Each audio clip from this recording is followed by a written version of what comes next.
Hey guys, Ryan Earnhardt here from CreativeSoundLab.tv. Well, as I said last week, we are in Season 7 of Creative Sound Lab. I am diving back into the creative techniques. I'll still be doing gear reviews, and I still have some of those in the queue, but I want to really go back to the roots here. I want to go back to the creative stuff. I want to really try to blur the lines between recording and mixing, and I want to really get you thinking, get you inspired to create sounds, and really kind of redefine the boundaries of the different types of things that you do to mix a song. So today we're going to be talking about reverb chambers. And I have a reverb chamber set up right now. It's set up in my front room, and I have it kind of self-contained. I have some old preamps that I don't use anymore that's being used to capture the room with a stereo microphone. I have an old speaker I'm not using anymore, and that's piping the sound into the room. And I have it set up within the DAW. It's a really great effect that you can use on about any room that you may have.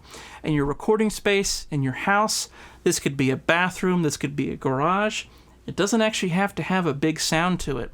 It just adds some three-dimensional character to anything that you want in your mix. Let's get started. So many rooms to choose. Can take a step backwards, but that's not what I'll do. No one can buy me when I see it's a fake. I'll close the door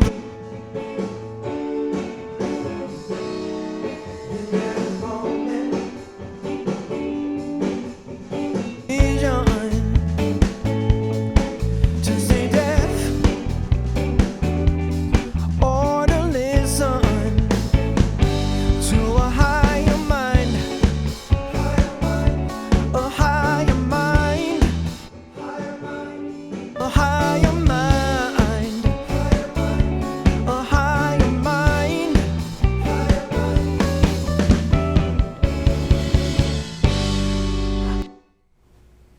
Yeah, so, that sounds great. I'm actually using it to kind of blend in a natural room reverb or a room mic that I didn't actually capture on the day of recording. And maybe we were just limited with what we could do. Maybe we didn't have enough channels. Maybe we didn't have enough mics. As you can see, I'm kind of naming off reasons of why you may run into this problem. In this case, I think that there's just too much going on, and I didn't have just the clean drums. I wanted to be able to have just a nice clean drum track, and we had a vocalist in the room with the drums even. So I didn't want that to be a part of the room sound. And by setting up a chamber afterwards, I'm sending just certain mics to the chamber, and I'm able to kind of fine-tune that so-called room sound and really control how much snare, how much tom, how much guitar is in that room sound. And of course, we have a chamber, so it has a little bit of everything. Mostly, it's snare drum, some toms, guitar, and background vocals. And the way that I have this set up is I have it going through basically a send. So here we have snare drum, and I create a send, and this send actually sends it to our chamber. So if I kind of pan over in the mixer, you see the chamber, and there's one plugin on here called Pipeline XT. I just love this effect. It's of course not really an effect, it's a utility thing, but you can load in a picture of what you're actually hearing. So I went out and took a picture of my actual chamber. I just love that. So it's going out of output 11, and that's coming in input 11, 12. So I'm sending basically, you could equate this to a headphone mix, or sending this out to a compressor for vocal compression, right? But instead, what I have is I have it output 11, and that output is going to a wire that goes out to amplifier that's hooked into a speaker, right? And so I'm actually piping whatever I want into that room, okay? And of course, that room is reverberating. It's creating a certain sound, and then it's captured by a pair of mics. Those pair of mics are coming back in to a couple of preamps that I no longer use anymore. They're not my main preamps anymore, but they're great for something like this. I can just kind of leave them hooked in. So if you have like an old interface that has kind of the preamp outs, you don't necessarily have to hook it up via USB or whatever, but you can still use those preamps that are built into that interface.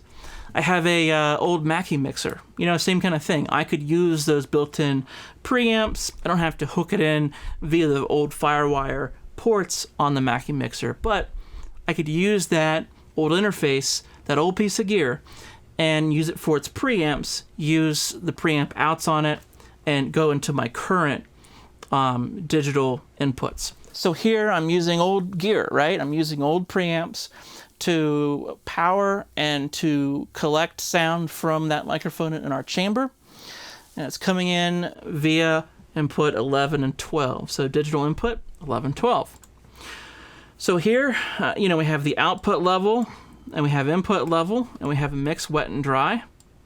And what's cool about this is we actually could hear what we're sending the chamber.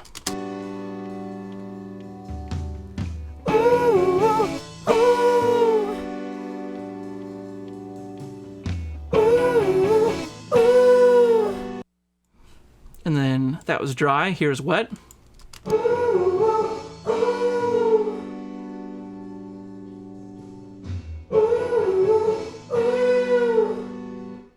So we actually could monitor the feed of what that speaker's hearing without any sort of room involvement, okay?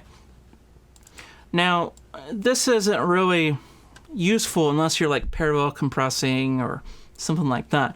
But it is cool just to be able to hear, like, oh, when am I sending to that room, But here we'll use it just full wet because this is an effects bus. So the dry signal, like vocal, whatever, that's going to our main mix.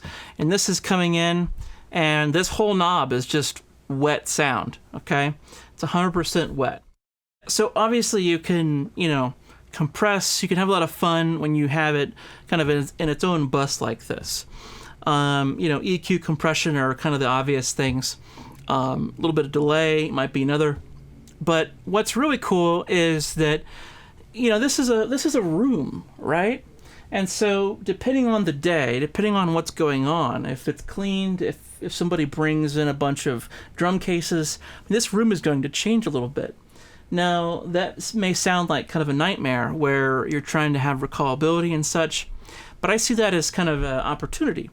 Just like in last week, how we were able to manipulate the spring of the spring reverb tank, is that we can actually fine-tune the reverb chamber to get a little bit different sound and to really make it a custom sound for our mix.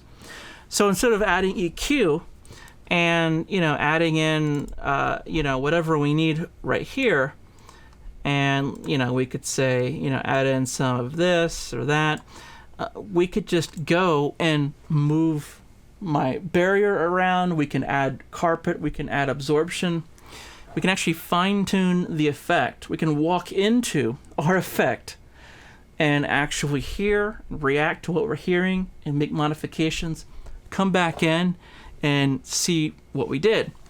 It's really a very different thing than just pulling up a plugin. Let's check that out a little bit. I'm going to kind of play this here, and I want to kind of walk in that other room and change some stuff. I want you to kind of listen how it changes the sound.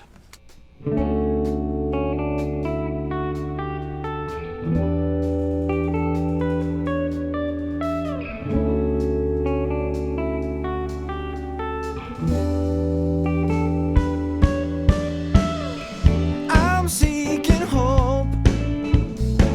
It's where I choose to go.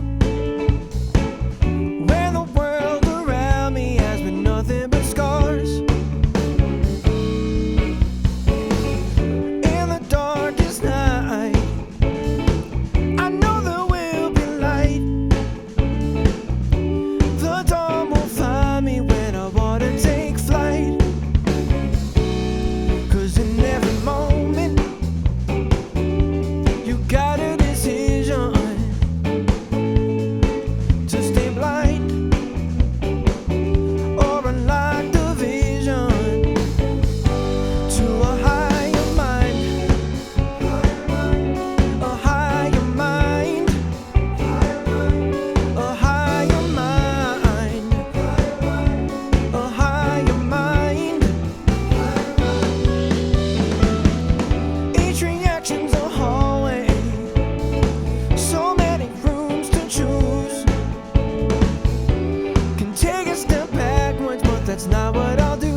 yeah, this was really a cool effect. This was a lot of fun.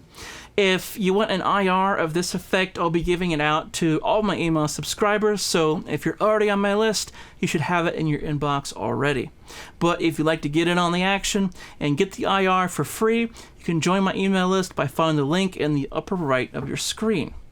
I believe that most DAWs can play an IR or use an IR. A lot of DAWs have a reverb that will use an IR to create really nice reverbs.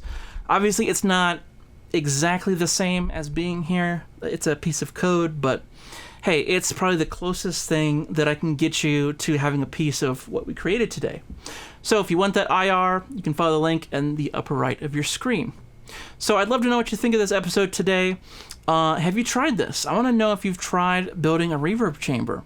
Again, you can use anything that you have at hand, a simple speaker, maybe a PA speaker that you have, and a spare microphone. I'd love to know your thoughts on this. I'll be hanging out in the comments below. When I